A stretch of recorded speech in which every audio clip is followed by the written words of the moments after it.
Nine Souls is a game that can take a while to get its hooks into you. It has a somewhat slow beginning and a very steep learning curve, and I was so put off by this when I initially tried to start a playthrough at the end of last year that I made a video comparing its opening moments to a game I thought did it better, Hollow Knight. And to my surprise, people actually watched that video and a ton of comments came to Nine Souls' ardent defense and urged me to continue playing deeper into the game and give it a fair shot. So I did. I finished it.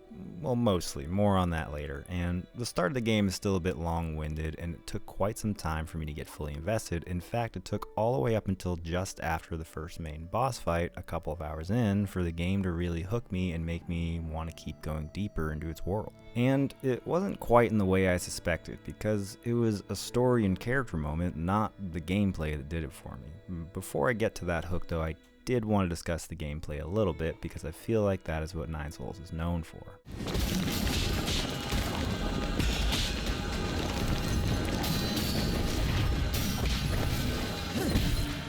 The gameplay is well balanced and satisfying once you get a feel for it, but there's a real barrier for entry to getting that feel, and that barrier is the parrying, specifically the parrying early on in the game. I've never been a big parry guy, and that's a real shame because every game seems to have a system for it in the current moment, and if you know anything about Nine Souls, you know parrying is the backbone of the core gameplay loop. And it's a very tight system. The timing and feel for it is all very sharp and precise, but something either I missed or the game doesn't explicitly tell you early on is that you can only parry the direction you're facing when you're on the ground. Now, this makes a lot of sense, physically at least. I'm not arguing the logic of it. However, it made the early game pretty annoying until I realized it, and that was probably way later than I should have.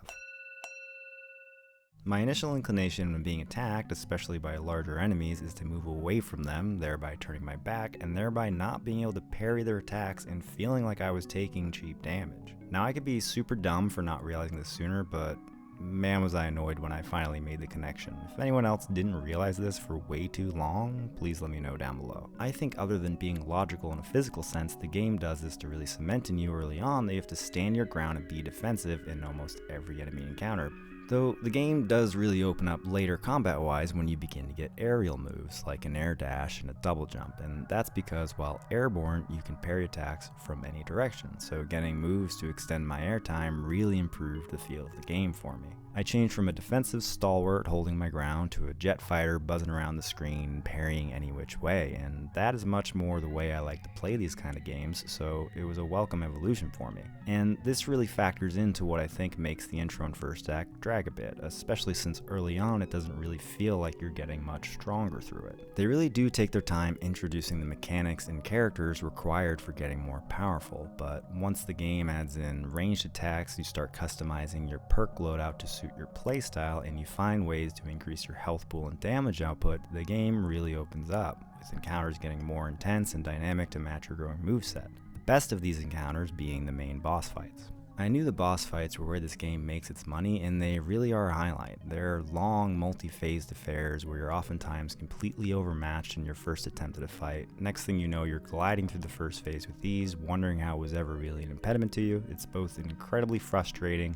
and incredibly satisfying loop that is the core of any good Souls-like. The anguish you feel from your early attempts is completely erased by the catharsis of delivering the final blow. There are some really incredible fights in this game, and I'll certainly remember a few for quite some time.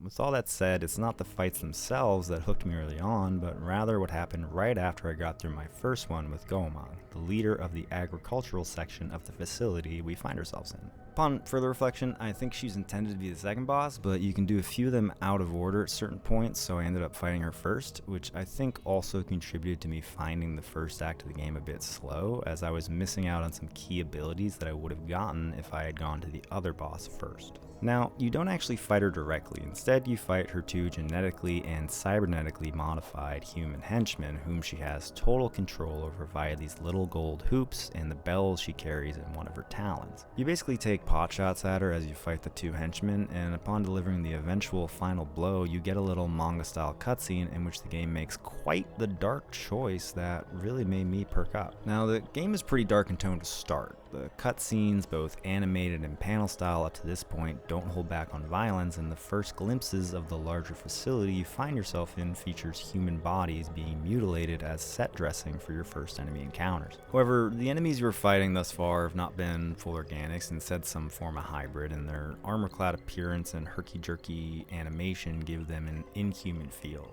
You also, at this point in the game, don't know a ton about Yi, our main character, and so I was a bit taken aback when he does this upon defeating Gomag.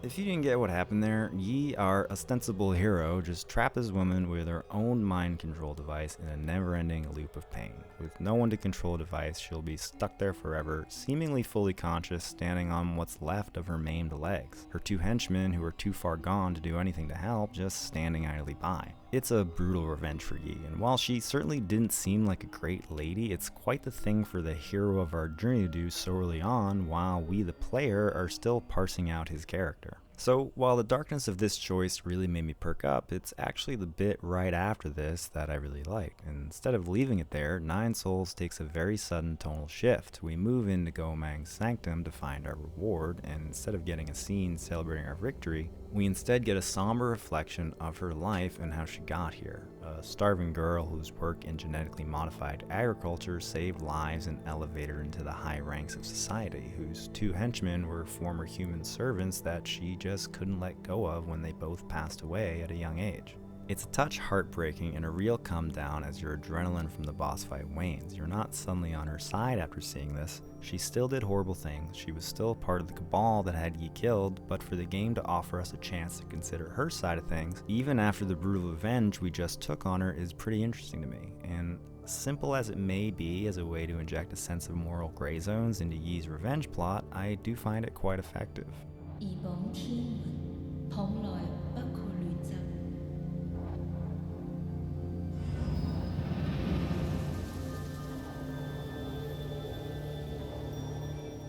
So from this point on, I was much more invested in the game as a whole, and I wanted to see more of these moments, both the brutally dark and the somberly reflective. And as you may suspect, you get one of these after defeating most of the titular Nine Souls. We get scenes of a scientist who can't accept her ingenious creation and slowly driving anyone who uses it insane, a sister who can't accept her brother's worsening condition from a deadly disease, and several other brief glimpses of the lives and motivations of the enemies on our hit list. And while the degrees of sympathy garnered from these scenes can vary quite a bit, I found them all quite compelling and interesting nonetheless. And I think this is where Nine Souls really succeeds, is in these little character moments. Moments with the bosses, with your companions at your base of operations, and in the flashbacks we get into Yi's former life. And all this is really buoyed by the game's phenomenal presentation. The hand-drawn animation style is beautiful during gameplay, character avatars are expressive during the text-based conversations, though these can get a bit tiresome after a time. And the art style really pops in the few fully animated cutscenes that we do get.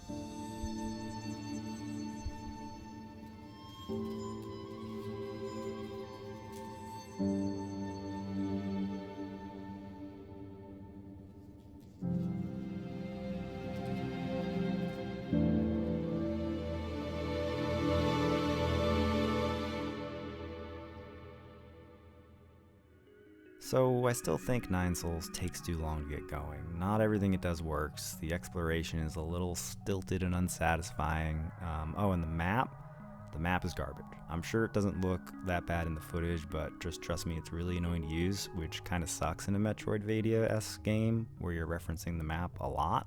But overall, it's an enjoyable and rewarding experience, and I was very happy that I did give it another chance and got to see it all the way through. Which is where I circle back to me saying that I beat the game. Technically, I'm still working through the final boss on the standard difficulty setting. I've only beaten her when I've adjusted the difficulty sliders, which I did so I could see the game's ending before making this video. Every once in a while I'll go back and try again, but like, Jesus Christ, is that fight insane. Like, on an entire another level from really any other fight in the game. And generally speaking, I do find this to be one of the more difficult games I've played, though it is totally worth the effort to play on standard mode if you can. That said, if you're on the fence because of the difficulty, now you know that there are very generous difficulty sliders that you can use to customize the gameplay experience and enjoy the game no matter your skill level. And that is all I have to say. Hope you enjoyed me revisiting this game. I wanted to do another video on it since I kind of changed my approach to making content. Let me know what you think about this one. Hope you enjoyed it, and thank you for watching.